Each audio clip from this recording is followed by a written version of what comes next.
My name is Tasia Vethermoody, and welcome to the first episode of the Pending Recognition podcast.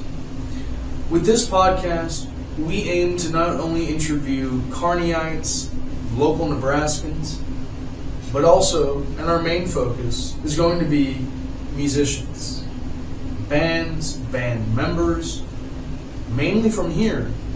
But if anyone from abroad finds themselves in Kearney and wants to drop in for a cool podcast, we're here. Mainly we'll focus around music, but we also like to talk about basically anything. Nothing is off limits. Your opinion is valid and can be heard here. We already on the roster have a member of the Special Forces from 1992 to 2010. We have a self-proclaimed alchemist, we have a few musicians, and we have a local socialite who frequents between Lincoln and Kearney quite often. And in the future, we plan to have all kinds of people. Again, those who pass through and express their thoughts about the town and express their thoughts about life, down to the folks who live here. And this is all in an effort for people from the big cities to see that rural, central, Midwestern America has stuff to offer you. With all the migrations and all the internal movements of people from big cities to other areas in an effort to find peace, as long as you bring your best ideas, your best work, your best social skills, and your best self to Kearney, Nebraska, to any of these small towns, really, rest assured, there's a place for you in this growing area. This place is growing so quickly that we as originally native Texans have found a home here because it has everything that a city has that you would need. But it also has everything a city doesn't. The sort of people, the kind of atmosphere, the sort of culture, the sort of music scene, the sort of college, the sort of life. It's no longer the motto of Nebraska, but once the motto was, honestly, it's not for everybody. And in many ways, Kearney, Nebraska isn't.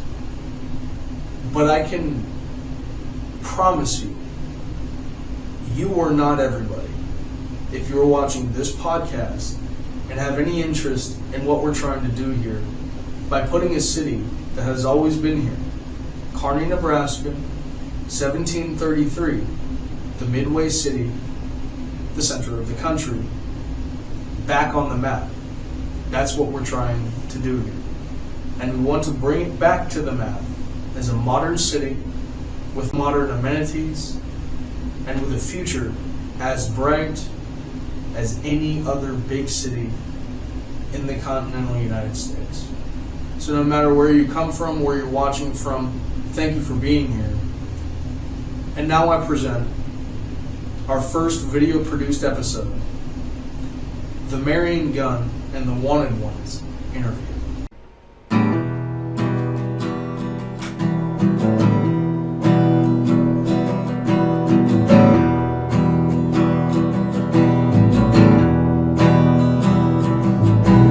I am a drifter. Highway is my home. I've climbed rocky mountains,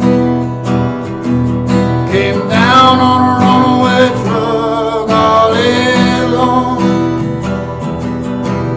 I've seen the darkness, let me show you the light.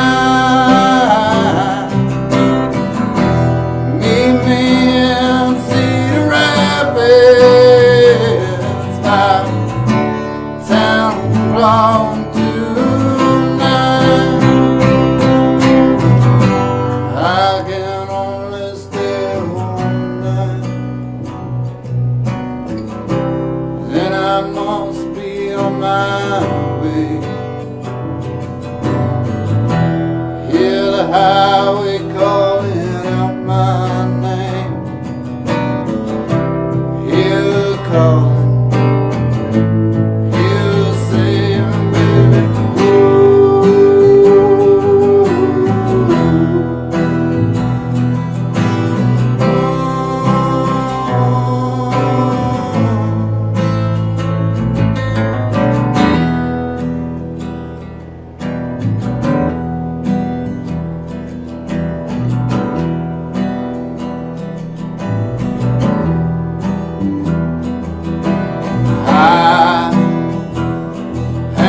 war machine,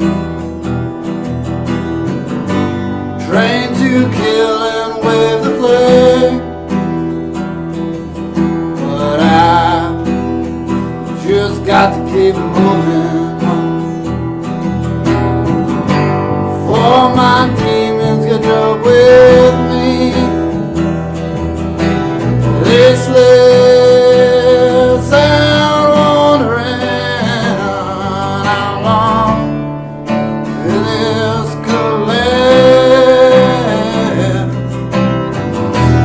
I'm not asking for forgiveness, just to be able to forgive my past. I can only stay one night, then I must be on my way. Hear the highway calling out my name, hear it calling, hear it saying, baby,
hear her calling, hear her saying, baby,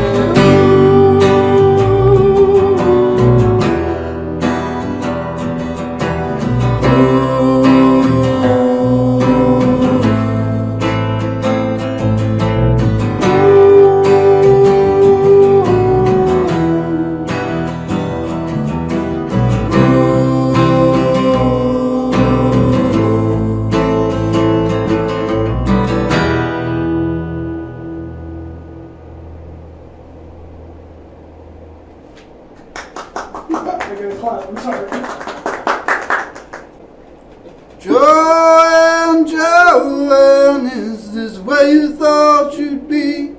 Well, come with me and pretend all your dreams came true. Joanne, is this where you thought you'd be? My only dream was spending my life with you. She spends the nights behind the bar pouring drinks for Terry's telling the same old stories that he told yesterday. She smiles and plays a part cause she knows this won't by heart. The words change but the ending is always the same. But her smile starts to fade, same old story, a different day. Cause the tips don't keep, no they don't keep the wolves at bay.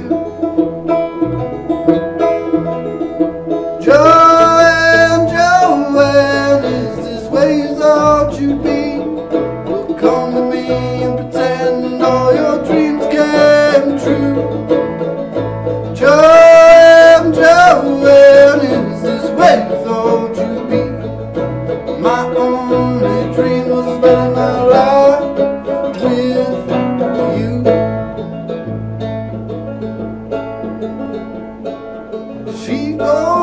dance every night. Don't lock the doors up till 3 a.m. And there's not another soul inside. The thought crosses her mind of leaving this all behind. So she comes up with a little plan. She puts me in the getaway car, has me wait outside the bar. You, me, and the money, babe, we can go far. Joanne, Joanne, is this where you thought you'd be? Well, come with me and pretend all your dreams came true. Joanne, Joanne, is this where you thought you'd be? My only dream was spending my life with you.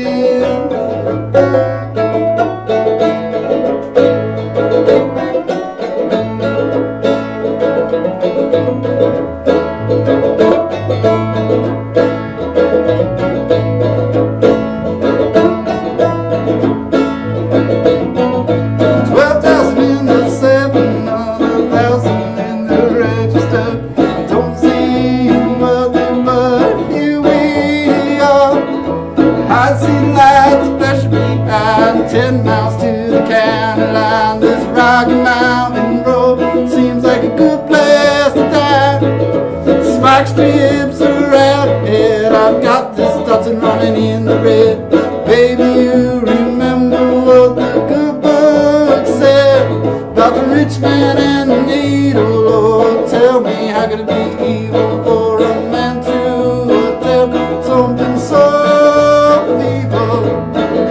Put my hand in yours and dream of a distant shore.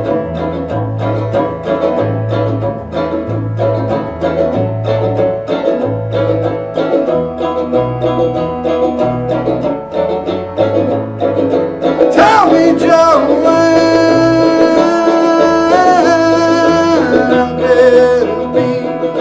how can it be, oh Joanne? How can it be? How can it be, oh Joanne?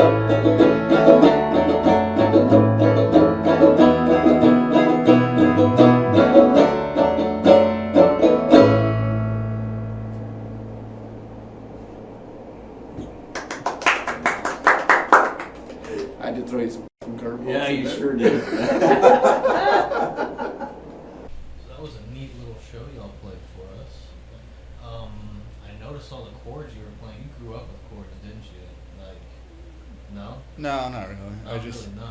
I got tired of writing songs that were boring in chord progressions, so I just thought to myself, let's put as many fucking chords in this song as possible.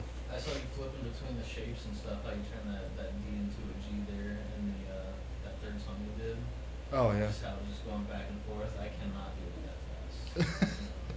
So I figured at least you started out with chords. But I guess your goal was how many chords can I put in the song to make it not as boring as everything I hear on the radio? Yeah, well, I mean, to a certain point. I mean, you're not going to just throw a million chords in there. I'm not John Mayer, but It's gotta fit. I can attest to that. They're always tasteful, but I never know like what the fuck's going on next. Yeah. but I actually started on bass, so Okay. Alright. I was a bass player. And I got tired of boring songs on bass, so. What kind of genre would you call yourselves? Because I kind of lean towards folk the most, but you kind of get into that heavier, old school kind of country rock, almost Johnny Cashy, but you got that melody kind of like Bob Dylan. Concept music. It's the story of some person kind of vibe, someone no one knows kind of. Oh yeah, every song is a story to me, but yeah, I guess as far as a genre, what would you call it? I'd say folk rock. Yep. I'd say not quite country. No, but there's some country influence in Yeah, there. definitely influence. But yeah, I'd say folk is my main influence, but we venture off into a whole bunch of other stuff. Absolutely. You know, like sometimes we get a little the Doorsy, like on a song, A or little bit stoner rocky. Yeah. Last Man Alive. Especially with the bass, you kind of ride them chords up and down. Oh yeah. Yeah. So y'all are out of not Kearney. Are y'all based out of Kearney? yeah, I'd say we're based out of Kearney. Based out of I live in Overton, but Okay. you know, Born and raised here in Kearney, born over that way. born and raised in Kearney. Kearney. For some reason, my parents lived in Holdridge.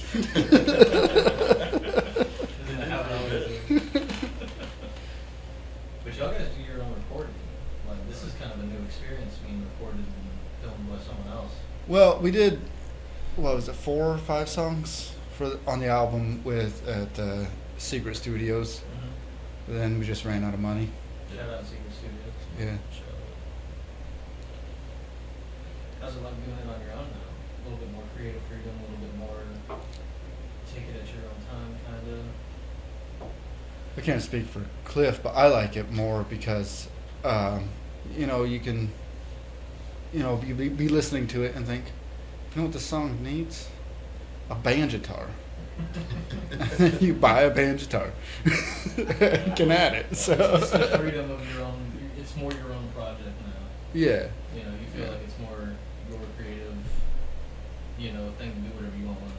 You have Yeah. more freedom with it. Like that's the one thing I was not upset about, but I don't know, kind of disappointed in, as I wanted to have so much more layers on the stuff we did at the studio, but you know, got a certain amount of time to do something. Mm-hmm. Yeah, So- you pay by the hour. Or Yeah, whatever. so I mean, I will say you're a lot less of a stickler than Morgan was. yeah. Just having in my ear. Oh, sounds like you flubbed a note there. Guess I did. Yeah, when we were recording, Cliff was like, "It's like I think you played one bad note," and then we listened back. Couldn't really hear it. Yeah. Fuck it. Adds character. It's lo-fi. It's that indie music, dude. So how far have y'all guys gone so far traveling and doing shows? And part B of this question, how far do you want to go distance-wise? Well, let's see. We traveled all the way to Harmon Park for a show. All of our shows have been in Kearney, but I would go like anywhere. But I would like to get into Lincoln, Omaha. Maybe go out to Denver. That'd be cool. But something we can do in a weekend. Yeah, not Red Rocks. Well, Well, if they ask us, we'll probably play it. Yeah. How's your process when it comes to, first of all, writing lyrics? I feel like it's very storytelling.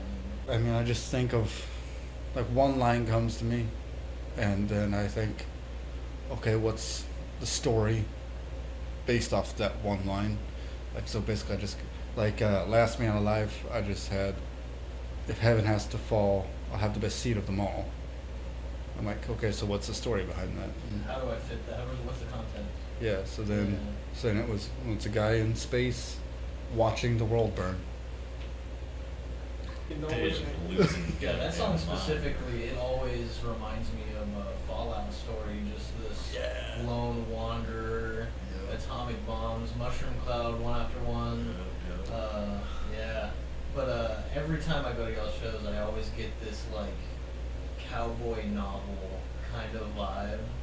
Yeah, I think that stems from growing up. I saw every John Wayne, Clint Eastwood, Roy Rogers movie ever. Like, my grandma just had them on, and I had to watch them all.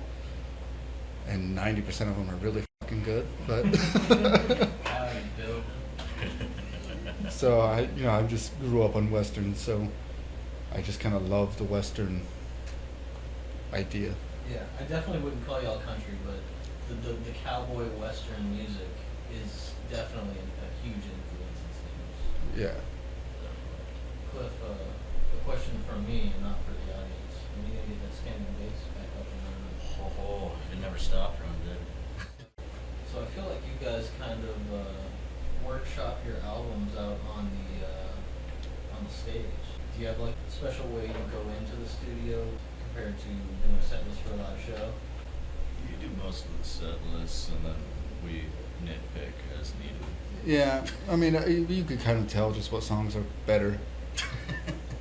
I wouldn't Like- say better, just more developed.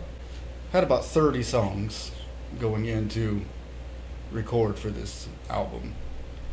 And I mean, like, we just kind of, whichever, like, I play each one for the guys, and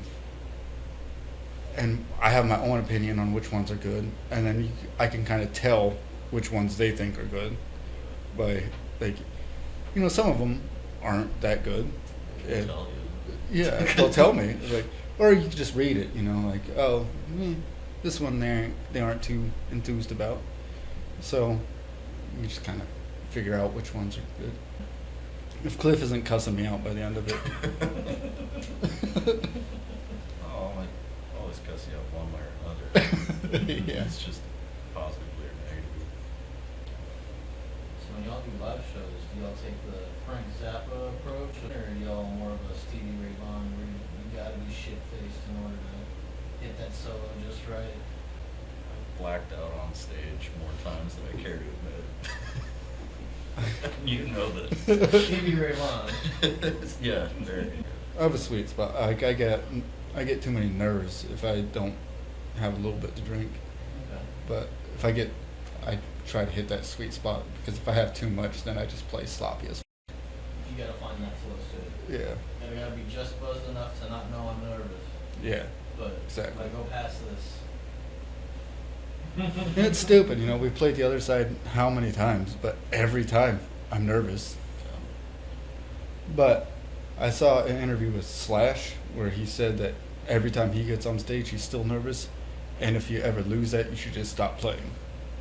You think about it a little harder, maybe take a risk that you wouldn't take normally, or Yeah. hold back when you wouldn't normally. I would say live we do that. Like, we'll do stuff during shows that we've never done during practice. Yeah. Yeah. Just to see how it works. See if the crowd hates you or not.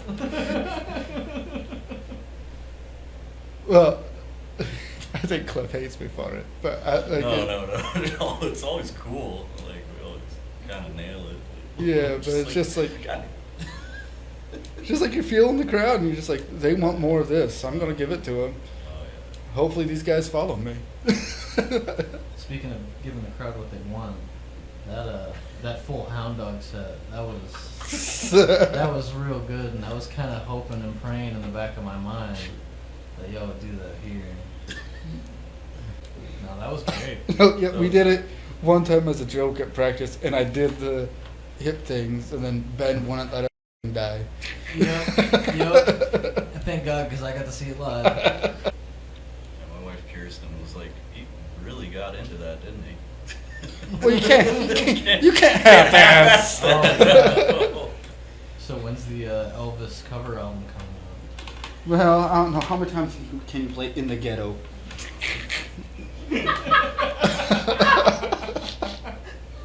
Is there any other artists that you really want to cover, or like you've done covers at practice that you haven't done live yet, that you're like, man, I really like this, but maybe not yet? Croce, man. We did Croce live. Yeah. We. We'll cut to your clips. Pop quiz. No, Towns Van Zandt is the one that we've never done live. I don't know if you guys know the song Fare Thee Well, Miss Carousel. I've heard. It's so good. And the bass line is fucking ridiculous. Like, I couldn't learn it in a year, but I expect Cliff to learn it in 1 week. We played it like 3 months ago. You expected me to learn it? I was like, no.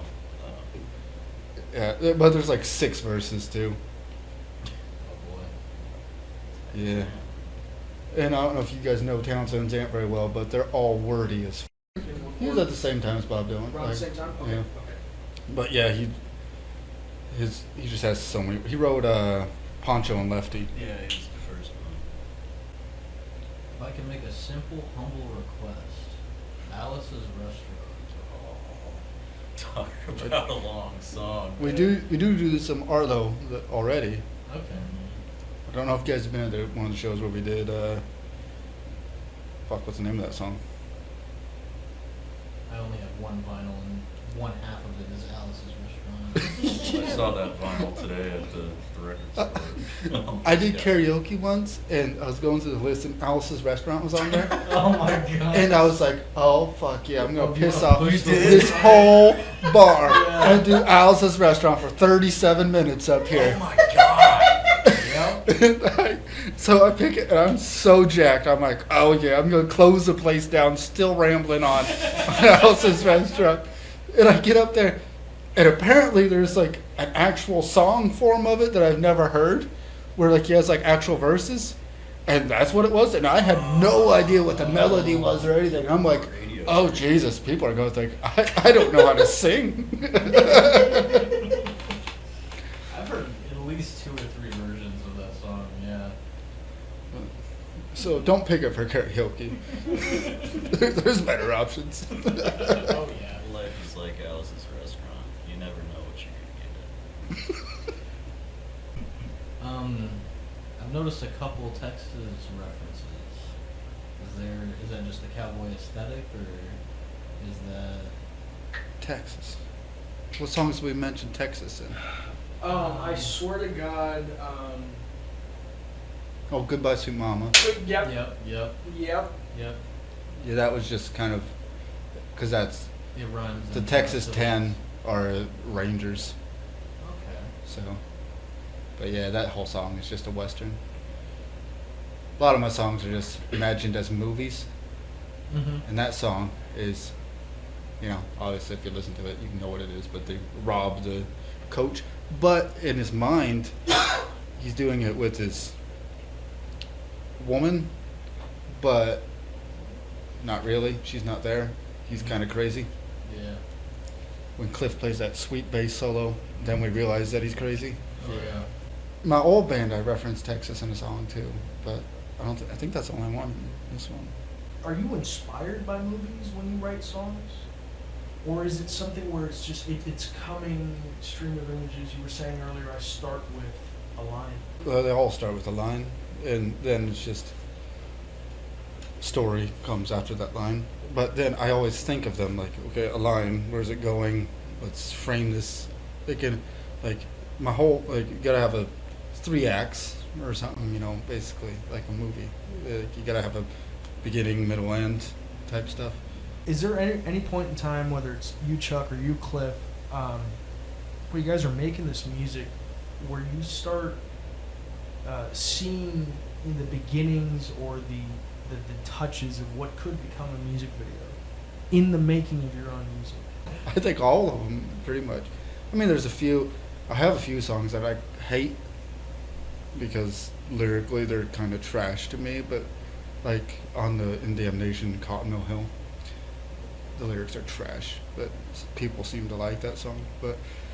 But other than that song, most of them, I could see as a movie. Some more than others. Like Reverend to me is definitely a movie. When I heard Reverend, thinking it's a killer. Am I understanding that correctly? It's a killer speaking to a priest, and then it turns out the priest is also a killer? Or how? Describe that to me. Well, yeah, he's talking to he's talking about he killed telling you that he killed someone. Mm-hmm. And then, the chorus is just Reverend, I can't confess or whatever. But then you find out, whatever. But then, the big reveal is that the person he can't confess to the reason he can't confess to the Reverend is because the Reverend is the father of the person he killed already. The Reverend is the person he's been talking to the whole time. Oh shit! Okay.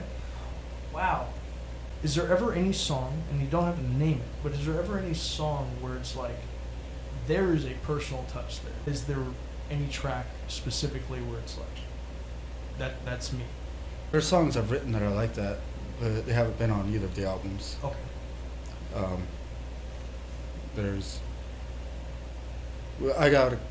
We just wrote a song a couple months ago about our ex-band members, kind of. I mean, it's not 100% about them, Mm-hmm. but it's, it's not, but in our hearts, that's what inspired the song. Mm-hmm. And, I don't know, I think it's pretty good. But we are also kind of, moved by it because we know what it's about. Mm-hmm. To the other people, they might think, "Oh, this is trash." And there's always that separation between, of course, the artist and then the folks listening to the art. I think it was Dave Grohl when he was in Nirvana. One of the things he said is, you could send a song out to 100,000 people with one meaning, and you will get 100,000 meanings. You were talking about how you had another band before that, before Marion Gunn. Mm-hmm. Is there anything different about that band from Marion Gunn? Is it? The songs are shittier.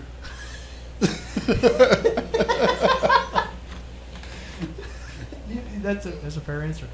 No, that band was me and my brother, and we both wrote for it, and I just wasn't as advanced as a songwriter, and so. Because I'm telling you, like, I hear "Heaven Has to Fall," and that sounds to me like, okay, we need to be at South by Southwest. We need to get tech. And I'm so serious. If they book us, we'll show up. Has anything changed in the music scene since you started writing music in general? Since I started writing music, it's kind of gone. I think folk music is more in now Yeah. than it ever had been. I'd say, yeah. I've been writing folk music for 14 years, and when I started writing it, no one wanted to listen to it. But so now people are more into it. But I feel like there's more of that. First of all, in y'all's work, there's more authenticity, but in folk music overall, there's more authenticity than. I don't want to compare genres, but it's like where I grew up with a lot of the rap scene, clout culture, and flexing and all that stuff. I noticed that authentic music really took this weird backseat to people being it's kind of fake and weird. well, I've always said that I like music that is, you believe that the person singing it has lived it, and so like you can have the prettiest voice around, but if I don't believe that you've done it, I'm probably not gonna like it as much. That being said, I do like Adele. I don't know if she's lived it, but she has a great voice. Set fire to the rain, Skyfall. Guilty pleasure. Chasing pavements, dude. Dude, don't get me started on Adele. I don't like to admit I like pop music. Adele's she crosses platforms, man. Yeah. I feel like you guys cross genres, and I mean more than folk and country and rock. It's like when I hear Marion Gunn, it is transporting. I hear this story, I see this movie, and my favorite part is I don't know whether you've lived it or not. But when I look at you, like when I just take pictures of everybody playing, I look at you, and there's this look, like you are seeing something. And that's, I guess, into my questions. Are you seeing something? Are you looking over the crowd? Are you just, I don't want to look anybody in the eyes? Or is it, I don't know, because I feel like you're seeing something, man. I don't know, it's so powerful looking at you. I don't think I want to answer it. I want to leave it ambiguous. Have you guys ever thought of incorporating other instruments you don't have, or other instruments you do have? Well, at one point we were a 5-piece band. Oh, can we talk about that a little bit? Yeah, we had Wayland, different Wayland, on keyboards, Okay. and Dale Phillips. Yeah. He was playing lead guitar for us. What? And some of the we played one show like that, but it was the one Caleb was sick during, so we. That's a funny story. Caleb was sick, and we were like, well, we're going to fucking play it without a drummer, I guess. And then Aaron Haluska, good guy, that I had asked him to play bass before Cliff, but he got the Shooter Jacks gig, so he was doing that. But he comes to the show, and we're just like, hey man, you want to play drums? He's not a fucking drummer even. He's like, sure, fuck it, whatever. We're like, yeah, who cares? Like, we're playing at noon at Harmon Park. Let's just fucking wing it. And you know what? He killed it. Like, He did pretty goddamn good, yeah. Heard us or played with us ever before. He did some stuff I was surprised at. But that's the only show we ever play as a 5-piece with a drummer who never heard the songs. And when you say you guys are playing at Harmon Park, and just real quick, for any viewers who don't know, there's a lot of local parks here in Kearney. Harmon Park is one of the more music-centric ones, at least that I've seen. Yeah, of course, there is a playground for the kids, all that great stuff. What is it called? Like a sanatorium or sonic something or whatever? That stage has this weird name, and I'm going to get kind of strange about it real quick. Turns out that stage was made as a CIA project, and this is actually true. Yes, it was made and designed in such a way that one single human being's voice could be projected through the way that the concrete was built in order to project to the entire park. For some reason it doesn't work, or whatever, right? You know, like many CIA great things. Yeah. You know, shout out CIA. OSS, I know who you are. they're going to like this video, CIA. Right? Maybe. You've seen what's behind you, right? Just by the way, for funsies. They'll say they'll see this before we post it. Yep. They're listening now. Yep. Yeah, they're like earlier than the Patreon. They're already here. Is the CIA in the room with us? So it failed somehow, and so what they did is stealthily converted it into a stage, I guess, by just leaving it alone and saying, hey, this is the stage that was always here. But when it comes to Harmon Park, were you guys at like an art in the park type function, or bands in the park? Or It was a whatever? battle of the bands. Yeah, that's right. When was this? Hold on, maybe this is before me. 3 years ago? Yeah, Okay, it was after. Yeah. We played at noon and I was already drunk. So it was a good day. And then we didn't win the Battle of the Bands, and I progressively got madder about it the drunker I got. Even though, like I said, we didn't have our drummer and we just fucking winged it. But I'm still like, we're the best fucking band here. What the hell? So by about 6 p.m., I was just cussing at everyone. Fuck! All the other acts were like wife and husband, like old lady. Yeah. Or cover. There's a high school cover band who just did yacht music. Oh my god. Oh boy. You placed above them. No. Right? Oh, fuck We it. didn't place, man. They didn't count. At that time, so it was 3 years ago. Are we in Damnation Revolution territory? Yeah, it just came out like 4 months before this, Okay. or something like that. It wasn't long. Like, I released that album and then I found a band. Mm-hmm. So everything on that album is me. That leads me into a larger question. The person who puts it together, is it the band? Is it one person? All those questions. When it comes to... I think we all think that, don't we? I mean, I hope so. I I think that a lot. But I'm a songwriter, so maybe that's why I think that. But I'm always thinking,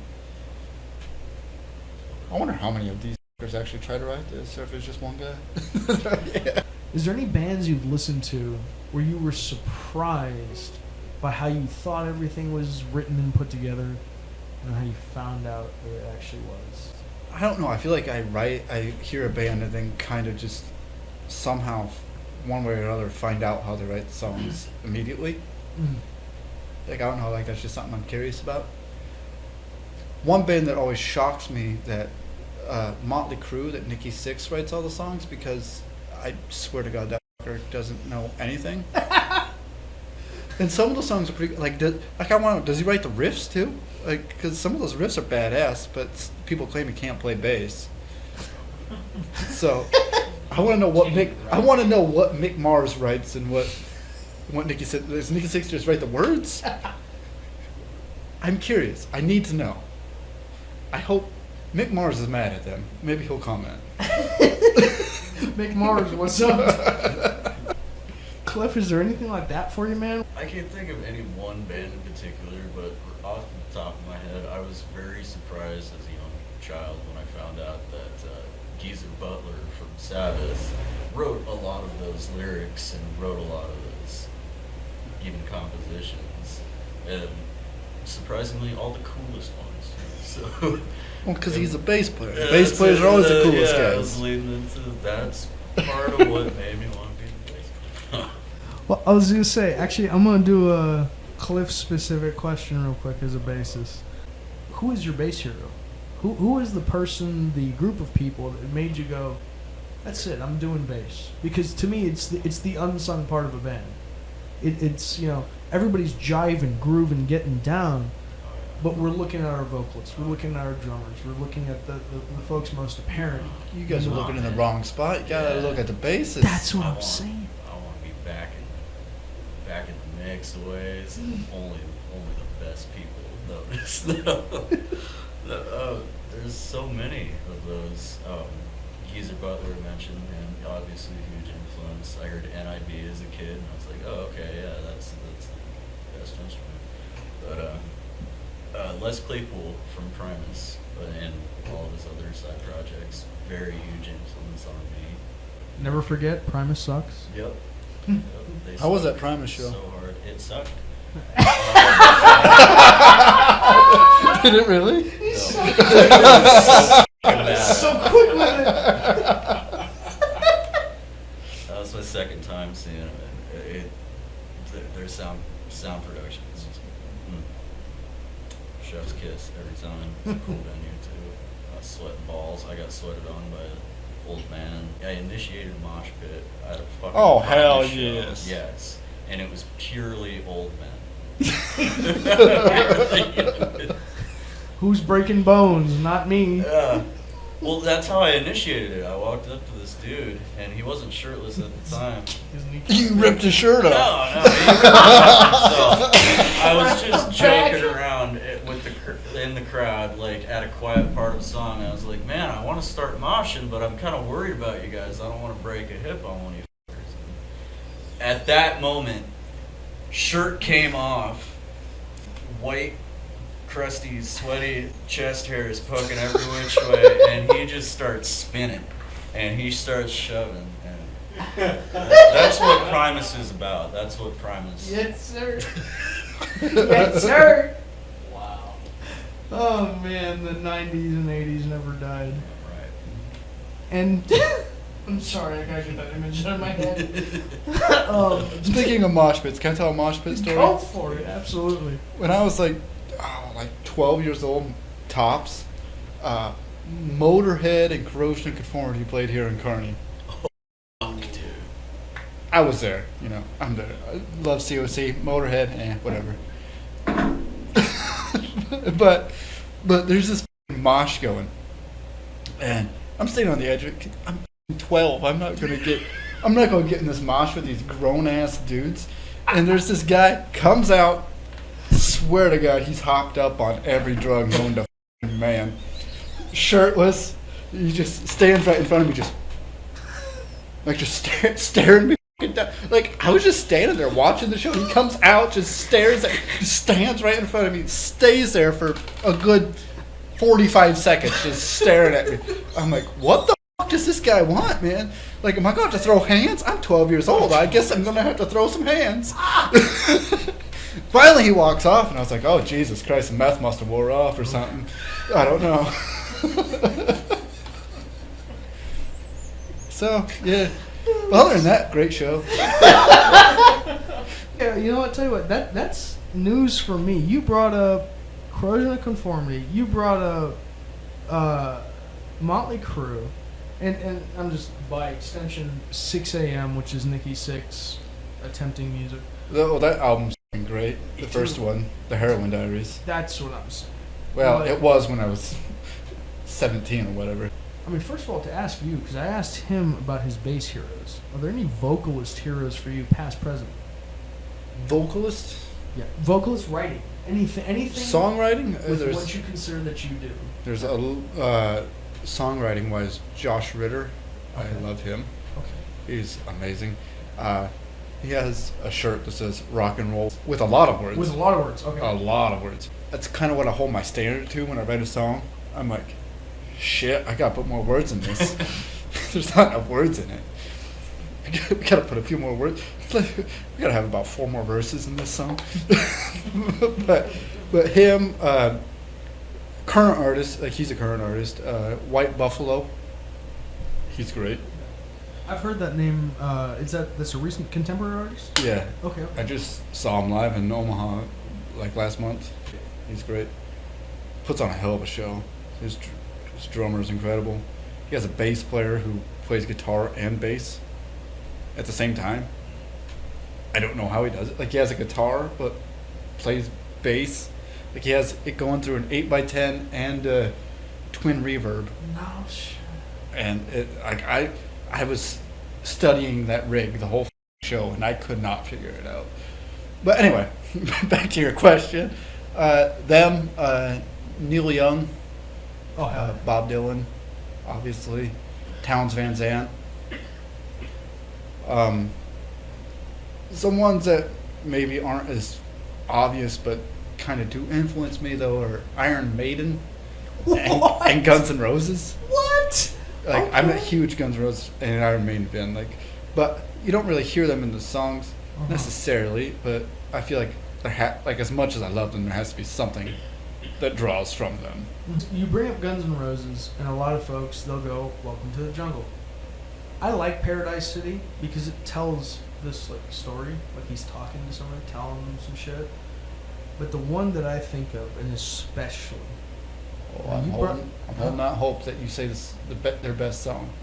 I don't know what you think I'm gonna say. I hope it's their best song. What I'm gonna say is Civil War from Guns N' Roses. What do you have in mind? Well, Civil War is a great song, but their best song is Estranged. Oh, okay. You right. Right. When I tell people I listen to country, it's George Strait back. Nothing really afterwards. Like I start with early George Strait, not later stuff. I don't like George Strait because he didn't write his own songs. I get that. Is it? You might know more than I do about that specifically. Is it like he has like a team of people, or he's taken other kind of like folk stories, songs, and menagerie them He together? just has people write his songs. He's got people do it for him. Yeah, I think in his whole catalog he's wrote like 3 songs. When we're talking about like songwriting and like being surprised, that surprises me because in Texas they really hold that guy up as if it's all him. Now I know the truth is it's folks like yourselves, first of all, but it's also like there are those few artists who are big as shit that do write their own stuff, but most of them don't. And I don't know why, but I don't know if Cliff is the same way. But like if a big artist doesn't write their own songs, I lose like all respect for them. It takes away the magic. Yeah. Yeah. Because, like you were saying before, if I can't believe that you went through these things, it doesn't matter how pretty your voice is. Like, Exactly. It doesn't matter. That's something I've found. I'm very much an amateur music historian. I have like this model in my head of here's where funk and metal and these things all started, and of course it comes back, especially in this country, comes back to folk. Always, it's the people. It doesn't come from any genre, any group of managers bringing together a group, any of this. Nothing is done without folk music. Is there any kind of group of folks that are not big at all that shock the shit out of you?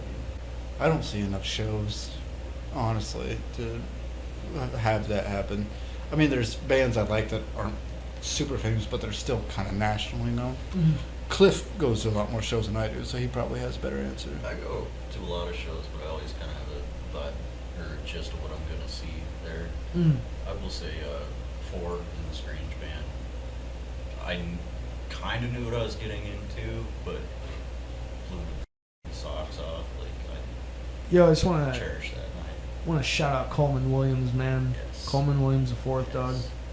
What I'm trying really hard not to do, this is me like actually talking to y'all, like pretend this is not happening, we might cut this. I'm trying real hard to not gush right now because like I have sat up at night thinking about y'all's music. Like just like what are you trying to tell me?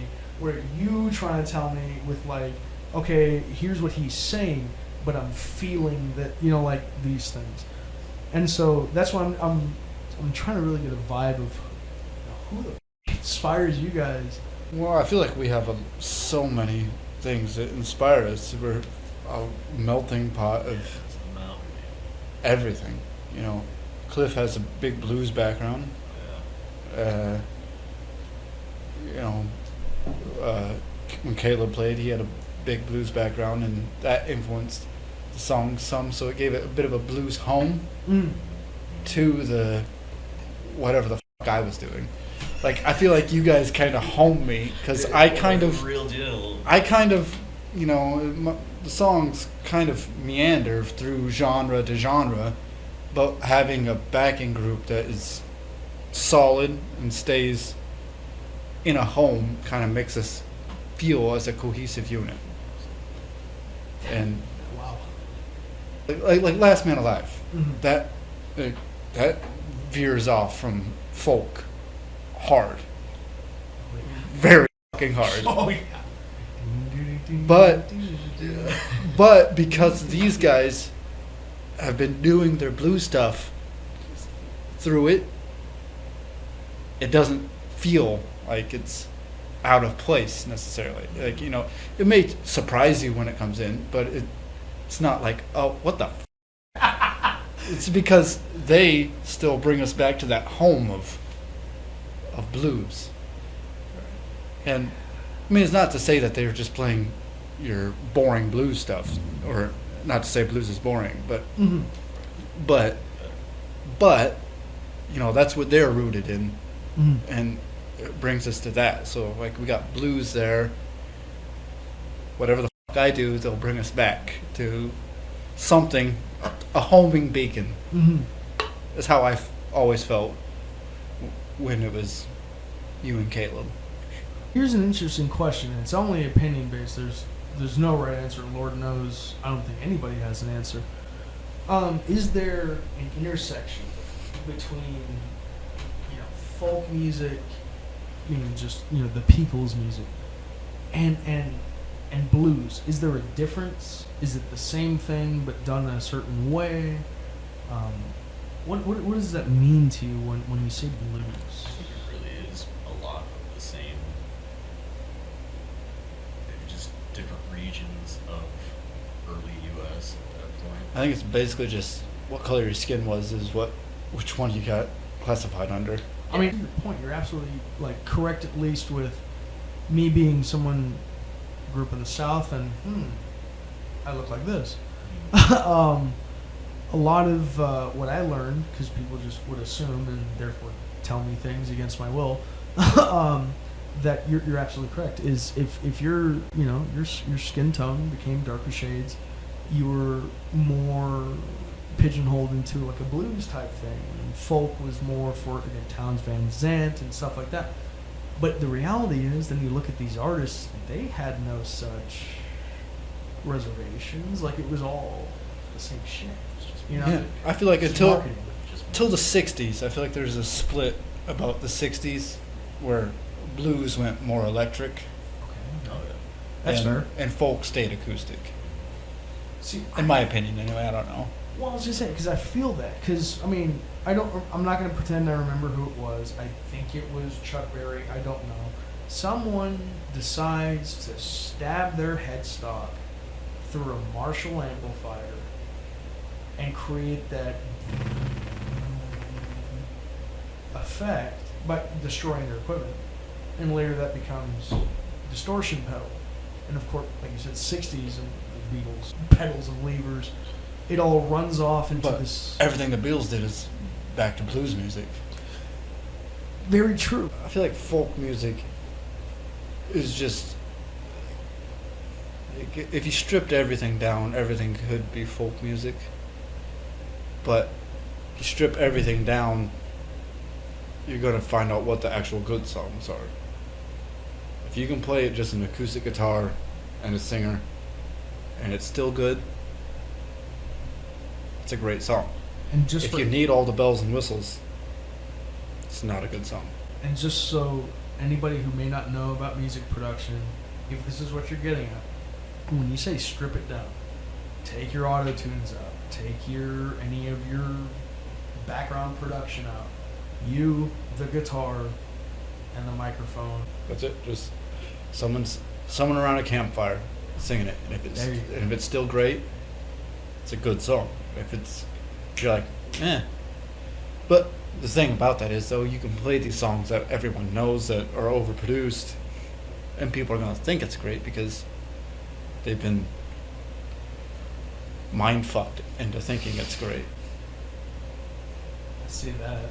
There's a lot of music that seems to be cooked up in a pop aspect, or like some kind of overproduced aspect, and the overproduction makes you feel one thing, and then you fucking move it back to just acoustic or just stripped down, like you were saying, and it's something else. Like, has that ever happened to you?